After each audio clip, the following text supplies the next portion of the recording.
بسم اللہ الرحمن الرحیم۔ شروع اللہ کے نام سے جو بڑا مہربان اور نہایت رحم والا ہے۔ السلام علیکم ناظرین، امید کرتے ہیں کہ آپ سب اللہ کے فضل و کرم سے خیریت سے ہوں گے اور خوشحال زندگی گزار رہے ہوں گے، اور دعا کرتے ہیں کہ اللہ تعالی ہم سب کے نیک اور جائز مقاصد پورے فرمائے اور تکلیف دور فرمائے۔ آج میں اپنے تمام دیکھنے اور سننے والوں کو ایک ایسا وظیفہ بتانے کے لیے جا رہا ہوں کہ جس کے کرنے سے آپ کی جو مشکلات ہیں وہ حل ہو جائیں گی، اور اس کے ساتھ ساتھ آپ کے جتنے بھی مسئلے مسائل ہیں وہ بھی حل ہو جائیں گے، اور آپ ایک خوشحالی زندگی بھی گزاریں گے۔ ایک تسبیح کا بہت ہی خاص راز بتانے جا رہا ہوں۔ میرے پیارے بھائیوں، میری بہنوں، میرے عزیز دوستوں، یہ ایسا راز ہے کہ جس کو روزانہ صرف ایک بار پڑھ لیا جائے تو یقین کریں جس آدمی کے ہاتھ میں یہ راز لگ جائے دولت ذلیل ہو کر اس کے پاس آ جائے گی، دنیا کی دولت سے مالا مال ہو جائے گا اور کبھی بھی غربت اور تنگ دستی کا شکار نہیں ہوگا۔ آج سے پہلے میں نے آپ لوگوں کو بہت سے وظائف بتائے، اعمال بتائیں، دعائیں بتائیں، لیکن آج کا جو یہ راز میں آپ کو بتانے کے لیے جا رہا ہوں، آپ کی مہربانی ہوگی، اس کو آپ نے چھوڑنا نہیں ہے، اس کو ضرور پڑھنا ہے۔ دن میں صرف ایک مرتبہ پڑھ لیں، کسی بھی وقت پڑھ لیں، پڑھا ضرور کریں، پھر دیکھیں دولت آپ پر کیسے برسنا شروع ہو جائے گی۔ ساری دنیا کی دولت ذلیل ہو کر آپ کے قدموں میں گر پڑے گی، کیونکہ آج کا یہ عمل بہت ہی زیادہ خاص عمل ہے۔ اللہ نے انسان کو دنیا میں جن نعمتوں سے نوازا ہے ان میں سے ایک مال و دولت ہے۔ یہ مال و دولت اللہ پاک کی بہت بڑی نعمت ہے۔ اگر یہ نعمت اللہ پاک اپنے بندوں سے چھین لے تو وہ بندہ کہیں کا نہیں رہتا۔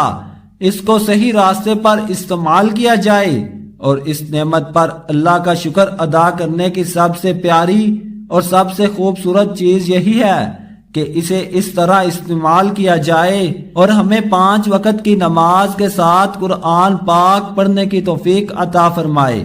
میرے بھائیوں اور بہنوں، زندگی میں غم اور پریشانیاں تو ہر انسان کو آتی ہیں، کبھی بھی ان غموں اور پریشانیوں سے گھبرانا نہیں ہے۔ چاہے جب کوئی غم آئے، کوئی پریشانی آئے تو اپنا سارا غم، اپنا سارا دکھ اللہ تعالیٰ کو سنائیں۔ اسی طرح غموں اور پریشانیوں کے لیے اللہ تعالیٰ نے قرآن پاک میں سورہ کہف میں فرمایا، اللہ کو پکارو اس کے صفاتی ناموں کے ساتھ۔ اسی طرح جو شخص اللہ تعالیٰ کے ان 2 ناموں کو دل کی گہرائیوں سے ان ناموں کو پڑھے گا، انشاءاللہ تعالیٰ ہر حاجت پوری ہوگی۔ تو ناظرین، جب بھی کوئی پریشانی آئے، کوئی مسئلہ اچانک کوئی مصیبت آ جاتی ہے تو یہ 2 نام جو وظیفہ میں بتائے گئے ہیں ان کا ورد شروع کر دیں۔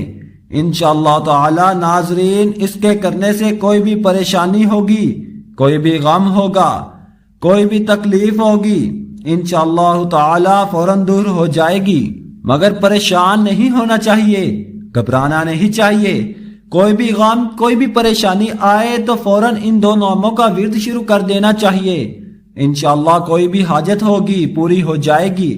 اہل مغرب نے اسلام میں خواتین کے حقوق کے بارے میں بہت پروپیگنڈا کر رکھا ہے، لیکن سچ تو یہ ہے کہ جس طرح کے حقوق اسلام نے خواتین کو دیے ہیں اس کا تصور دنیا کے کسی اور مذہب میں نہیں پایا جاتا۔ قرآن و حدیث کی تعلیمات کو دیکھا جائے تو معلوم ہوتا ہے کہ بہترین خاوند اسی شخص کو قرار دیا گیا ہے جو اپنی اہلیہ کی تمام ضروریات اپنی حیثیت کے مطابق پوری کرتا ہے۔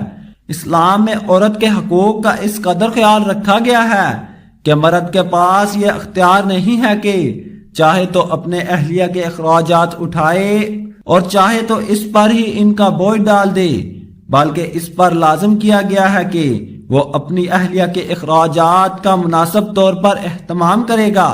البتہ اسے یہ گنجائش بھی دی گئی ہے کہ وہ اپنی بساط کے مطابق جتنا ممکن ہو خرچ کرے۔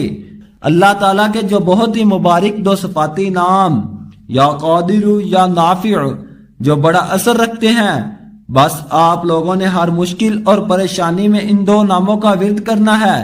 میری اللہ پاک سے دعا ہے کہ اے میرے اللہ پاک، میرے جتنے بھی بھائی بہنیں دوست پریشان ہیں، ان کی پریشانیوں کو ختم فرما، اور یاد رکھنا کہ کوئی بھی وظیفہ پڑھتے ہو اس کے شروع میں بھی اور آخر میں بھی 11 مرتبہ درود ابراہیمی پڑھ لیا کریں۔